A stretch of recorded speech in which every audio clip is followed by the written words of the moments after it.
Good morning. I've often been asked what's the full profile of Kotak alternate asset managers, as different perceptions may be there based on what you read in the press. So I've condensed it into 6 short slides, and I'll be happy to take you through who we are, what we do, and how have we done what we have done so far. In this slide, we started life as an alternative asset manager first with a real estate fund, and obviously we grew that business. So there is a perception that the majority of what we do is real estate investing. I just want to point out here, if you see the slide on the left hand side, the chart on the left hand side, real estate comprises about 36% of our total pool of capital that we manage. And we invest in multiple other sectors. Our teams are extremely well qualified and we have deep domain knowledge in these other sectors that you see on the pie chart. And we've had a consistent record and outcomes for our clients in these other sectors as well. People also asked us, where do we get our capital from? Most of the capital that we've raised so far has been from global institutional investors. As you can see, about 52% of the capital that we raise are from sovereign wealth funds. Others are pension funds, insurance companies, and other global institutional investors. In terms of the capital that we raise from the domestic market, which is family offices and HNIs, that comprises about only 29% of our total pool of capital that we've raised. In aggregate, we have raised between domestic and offshore close to $9.5 billion. Going forward, while we continue to raise from capital from international investors, we do believe that the domestic market is coming of age, and we do believe that we will be accessing the vibrant HNI and domestic family office markets going forward. In this slide, I want to talk about the leadership and the team consistency that we have in Kotak Alternate Asset Managers. Whatever we have achieved so far over the last 20 years is credit to this stellar team of leadership that you see on this slide. As you can see, there are 2 numbers displayed between each of the members. The one in light blue is the total number of years of experience, and the one in dark blue is the number of years that they spent with our firm. It just goes to show how consistent our team is, how stable our team is. And that is very important because these people carry the core Kotak values, the core Kotak DNA, which teaches us, first of all, who to do business with and who not to do business with, and be very, very grounded with regard to our dealings with customers, colleagues, investors, counterparties. The core of our success is this team that you see in front of you. And without this team, we wouldn't be where we are today. And investors value consistency and longevity of teams, and there are very few firms which can have this quality of leadership and consistency of leadership. When we talk about any asset management firm, there can never be a presentation without some numbers in it and some track record in it. On this page, I just want to talk about what we have been able to do over the last nearly 20 odd years.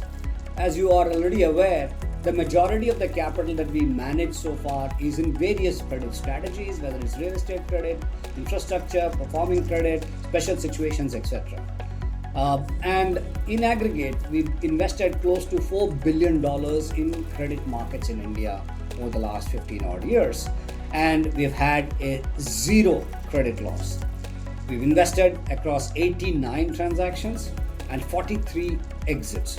Very few firms in India would be able to have this level of experience, expertise, and unblemished track record that we have so far. The other point that I want to make in this slide is that if you see the blue line chart, this represents the benchmark return that CRISIL, an independent agency, has set up. Now, CRISIL data is available only since 2016 onwards, and our funds, as you can see, has been beating this benchmark by more than 500 basis points consistently over the last nearly 8 odd years. I would suspect, based on the previous track record that's also shown on the pie chart, we would have beaten the benchmarks even in those periods by a similar margin. There are very few people and teams which have the experience of going through multiple cycles of credit, multiple crises in the domestic market, and still be able to perform and deliver to the customer. And this is an extremely important feature of what we have been able to achieve relative to the rest of the market. So how have we done this with regard to how the markets have behaved over the last nearly 20 years? One of the key beliefs that we always had is a crisis should never be wasted. That is one of the key reasons why we have been able to overcome the many crises that we as a market have seen over the last 20 years. If you look at this slide, we started life in 2005, 2006, prior to the global financial crisis. And you look at the green numbers, which are the amount of money that we had available to invest versus the amount of money that we actually invested. And you can see that there have been periods where we have invested significant amounts of money, which are the periods typically in white, where the markets were stable, the crisis was not there. But during the crisis period or just prior to crisis, we have literally held back very significantly. And we've had multiple crises over the last 20 years. If you look at, let's say, crisis number 4, which is the NBFC shadow banks frenzy, we had about $400 million of capital. We invested only about 130 because we just could not understand what the rest of the market was doing. How are they pricing loan to value? How are they pricing returns? And this is the second important learning and belief that we have.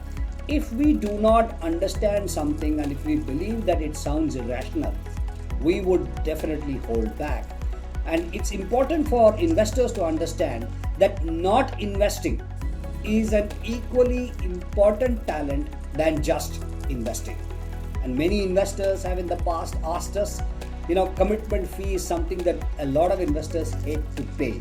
A commitment fee is also a fee to be responsible and not invest capital when capital should not be put out. That's just a side note. But if you look at the COVID period, for example, when the rest of the world was reading horrible news about India in the Wall Street Journal and The Economist, us sitting in our homes in a hard lockdown realized that there is something else going on in India. There is something else that is being done by the government in terms of managing this crisis. And we had the fundamental belief that India will come out looking better after COVID. And we acted on that belief. And if you look at the blue numbers during the COVID period, we invested nearly $780 million when the rest of the global investors were avoiding India like the plague, or I would say like the COVID. And the outcomes on those investments have been fantastic for us. It just goes to show that we need to have the courage to be a contrarian and act on that courage. We need to be greedy when others are fearful, and we need to act on our conviction, and whether it is staying out or staying in. And that's why I've used the headline, staying alive by staying out.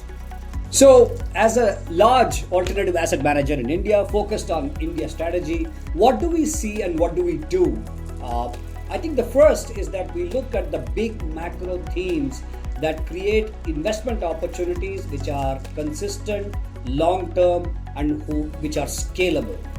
We then overlay that and create a product market fit to identify risk-adjusted investment strategies for specific kinds of investors, be that domestic or be that global institutional investors.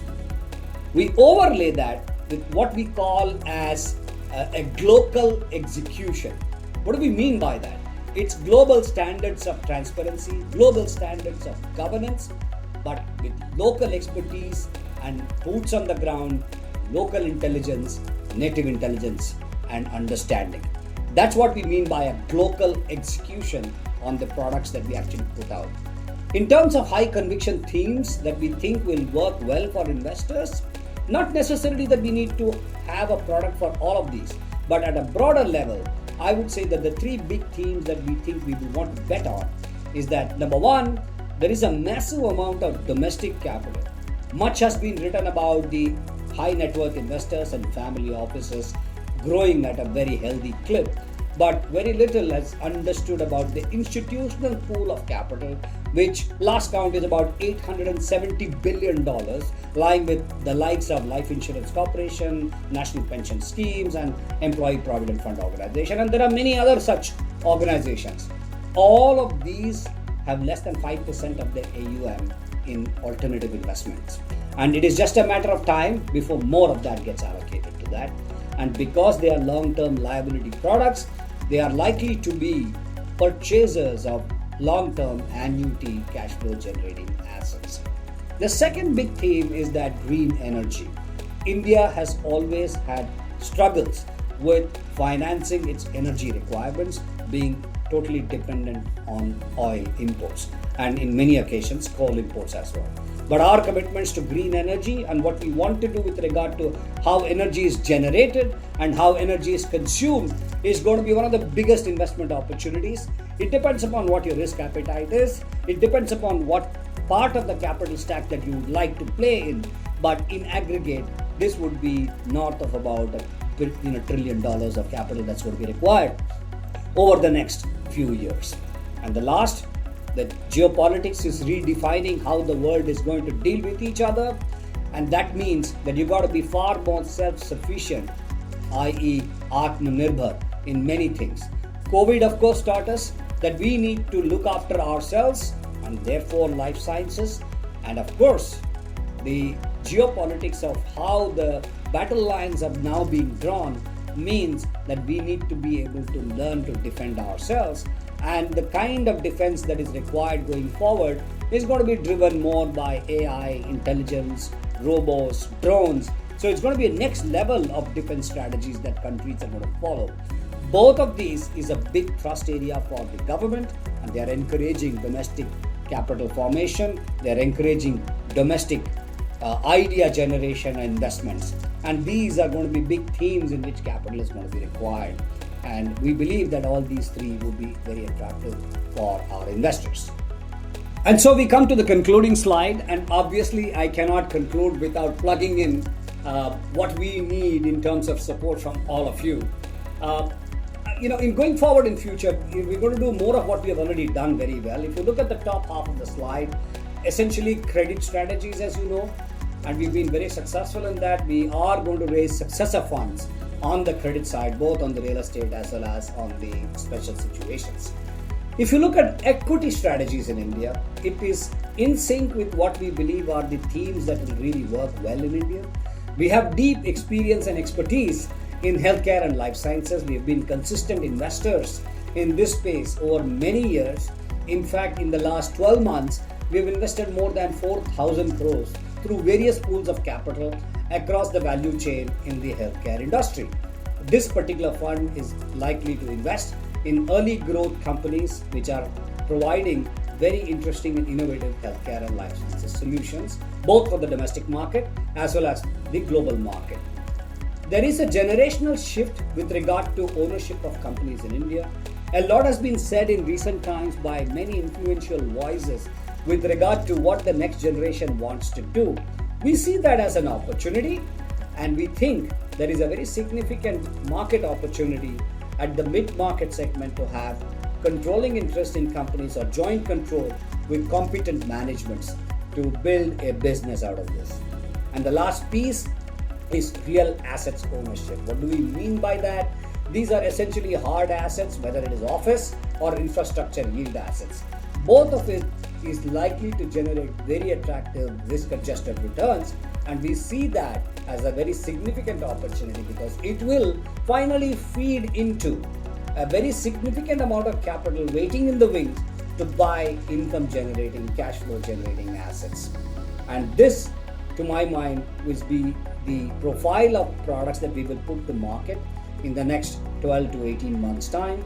We look forward to your support, we look forward to your participation, and we do hope that we will be able to deliver on your expectations. Remember, we will always conduct ourselves with global standards of governance and local standards of expertise, as in local execution methodologies. Thank you.